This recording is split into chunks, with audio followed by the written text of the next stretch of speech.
Your Excellency, my brother, Prime Minister Dr. Abiy Ahmed, Excellencies, heads of state and government, honorable ministers, distinguished guests, ladies and gentlemen, it is my singular honor and deep privilege to address you on this important occasion, the inauguration of the Grand Ethiopian Renaissance Dam, a moment of monumental significance.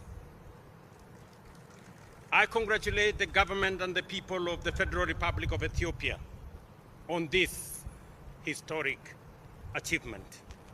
The Grand Ethiopian Renaissance Dam is not only a feat of engineering ambition, it is also a bold affirmation of Africa's capacity to shape its own destiny, marshal its resources, and deliver transformative infrastructure in pursuit of prosperity. Today, as we celebrate this milestone, we also reaffirm the enduring bonds of brotherhood, cooperation, and shared vision that unite our nations across the Horn of Africa and the wider Nile Basin. Kenya remains committed to working with Ethiopia, a key regional partner, as it takes this leap towards energy sufficiency and economic transformation. Your Excellencies, the Grand Ethiopian Renaissance Dam is not merely a national project. It is a Pan-African statement. It exemplifies the scale and ambition of African-led infrastructure and aligns with Africa Union's vision of continental energy connectivity.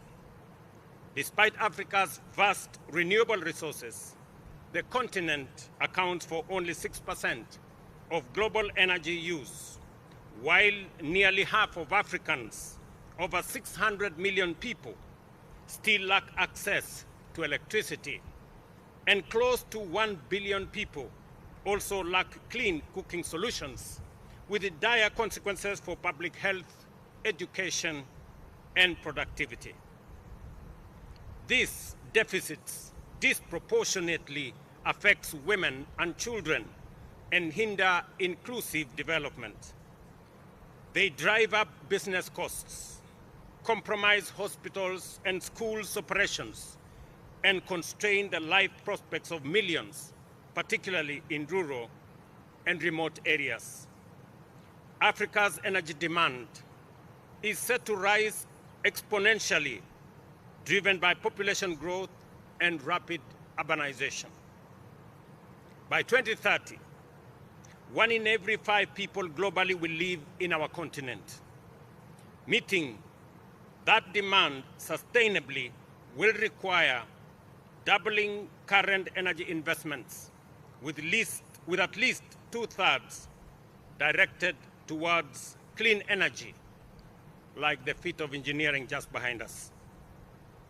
Supported by multilateral cooperation and regional solidarity, the Grand Ethiopian Renaissance Dam provides a blueprint for scaling similar projects across Africa and bridging the continent's energy divide. Distinguished guests, Kenya's partnership with Ethiopia on clean energy is a living example of regional integration. In 2022, Kenya began importing 200 megawatts of hydroelectric power from Ethiopia under a 25-year hydro power purchase agreement. This power is transmitted through a 1,045-kilometer Ethiopia-Kenya interconnector, a vital component of East Africa's power pool. Beyond affordability, this energy unstable supply enhances grid reliability, particularly during droughts when hydropower output is volatile. With Kenya's peak demand exceeding 2,300 megawatts and rising, this additional capacity strengthens our reserve margins and reduces supply deficits. I have already had a conversation with Prime Minister that we will be having an extended conversation on whatever reserve power that is available from this dam we are ready to sign a power purchase agreement so that we can offtake some of the power from this important dam. Reliability is especially critical for special economic zones, industrial parks, ICT hubs, and agro-processing facilities, all of which require consistent and affordable power to drive Kenya's development agenda. Additionally, this cooperation advances Kenya's climate and development goals, with more than 90% of our electricity already sourced from renewable sources. We remain committed to achieving 100% clean energy mix by 2030. The Grand Ethiopian Renaissance Dam strengthens this transition by integrating zero-emission power into our grid and reducing reliance on fossil fuels. Importantly, it also supports Kenya's national development priorities under Vision 2030 and the bottom-up economic transformation agenda by expanding access in undeserved regions, empowering young people and women entrepreneurs, and promoting green industrialization. Excellencies, allow me to restate Kenya's commitment to constructive engagement in the wider Nile Basin discourse. We recognize the Nile's centrality to the lives and livelihoods of millions. Its shared use must be governed by principles of equity, sustainability, cooperation, and mutual respect. Kenya is firmly committed to safeguarding collective interests while working with brothers and sisters in our region. We believe that no country should be denied the opportunity to unlock a huge resource like the one that we are launching today, because indeed it becomes a shared resource. Ladies and gentlemen, we commend the progress that has been achieved and urge continued cooperation between all our countries. And I want to commend the people, government, and more particularly my brother, Prime Minister Abiy, for this monumental achievement. Listening to you, Prime Minister Abiy, you not only inspire your own people in Ethiopia, you inspire our people in the region.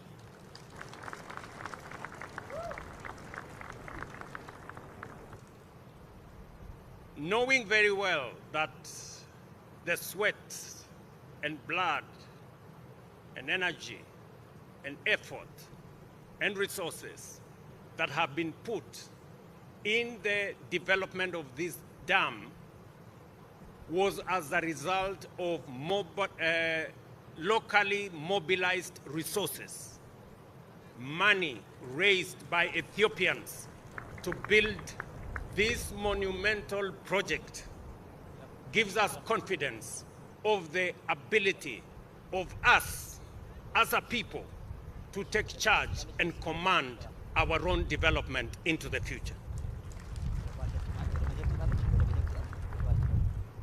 The fact that you have raised $5 billion without debt, without borrowing, without support from others, makes us believe that indeed Africa can take charge of its own destiny. I want to encourage you, Prime Minister Abiy, as my brother, continue to do what you're doing. You're doing the right thing. And if you are in doubt at any one moment, let me confirm to you, you are doing the right thing. Continue doing this, because our future is going to be dictated by what we do, the vision we carry, the hopes of our people that we turn into reality, as you are doing in this dam.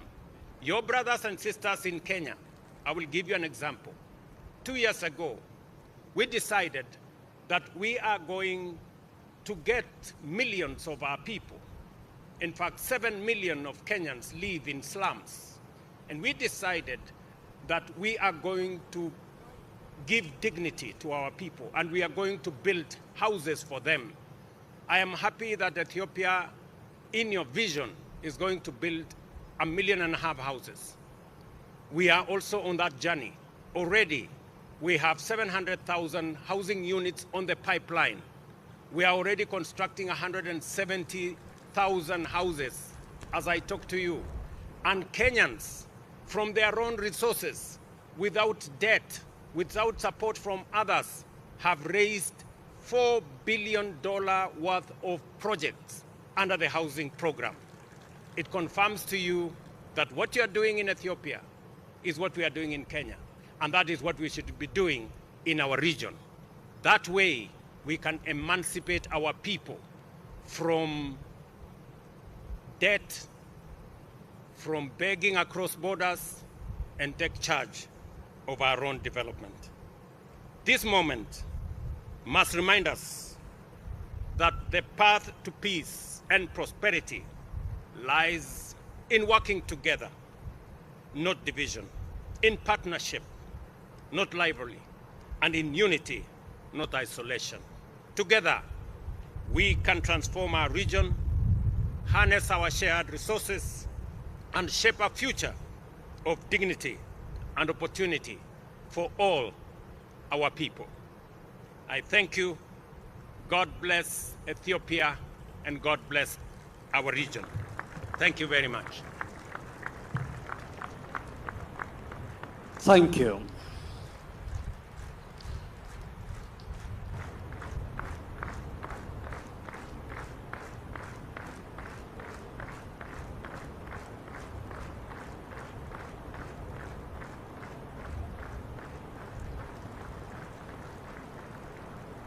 For the next speaker, the microphone will come to you. Your Excellency, Miamor Motley.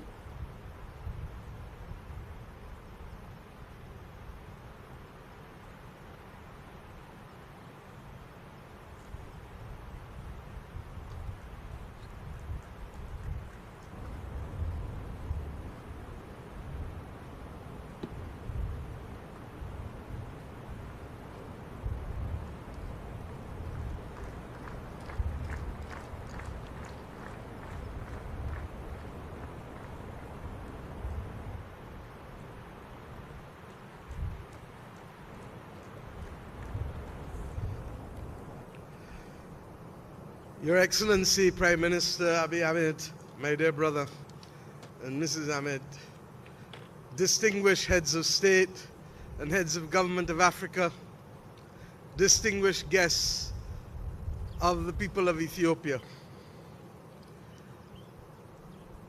If this was to achieve simply the provision of water and energy to the people of Ethiopia and surrounding countries, it would be a marvel of history, a marvel of engineering, and a boon for the prosperity of the people of this region. But if we are to be honest, it is not simply the achievement of what has been done here for the provision of water and energy and the catalytic effect that it will have on economic and social development and security, but it is the journey.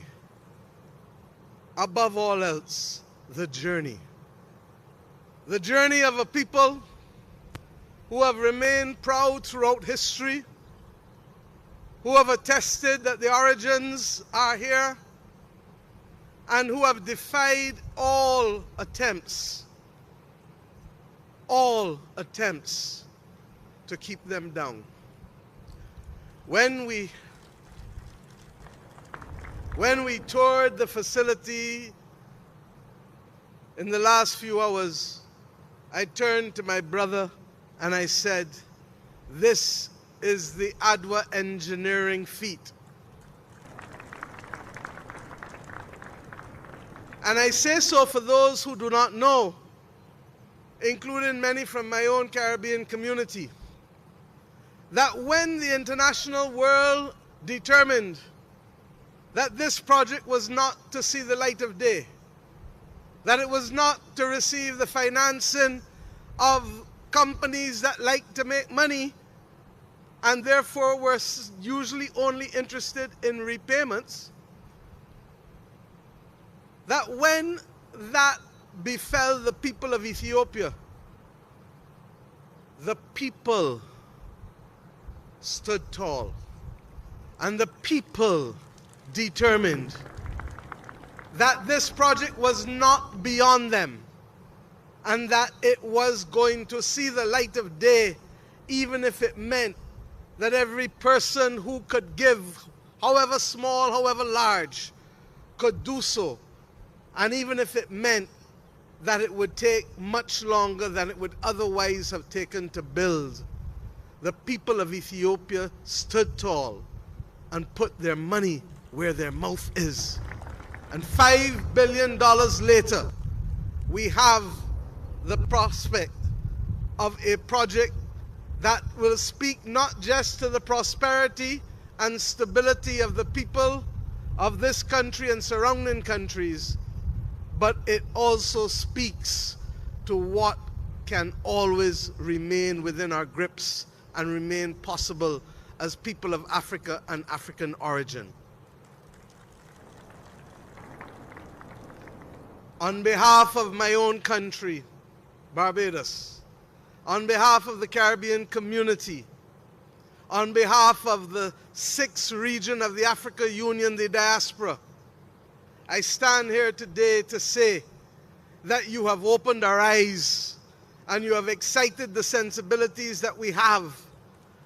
And we know that if ever there was a time for those sensibilities to be awoken, and if ever there was a time for us to understand our possibilities, it is now, when the world seems not to be able to find itself and to create the opportunities for ordinary people, because a few are dominating and others are determined to ensure that while some dominate, we are not going to be victims of our time, but we can be shapers of our destiny, or as I say, as we say in Barbados in our anthem, firm craftsmen of our fate. Adwa told us in the Caribbean what was possible if we bound together and created that great Pan-African movement that led to our independence as nations, that led to our understanding that the language of Marcus Messiah Garvey, delivered on the 1st of October 1937, that we must emancipate ourselves mentally. Adwa taught us that these things were possible, and we have seen what we have achieved over the course of the last century. I pray today that as we leave here, that we will see the awakening of Africa, not just in this part of Africa, but the entire continent and its diaspora, because this is evidence that when we work together, anything is possible. In my own country,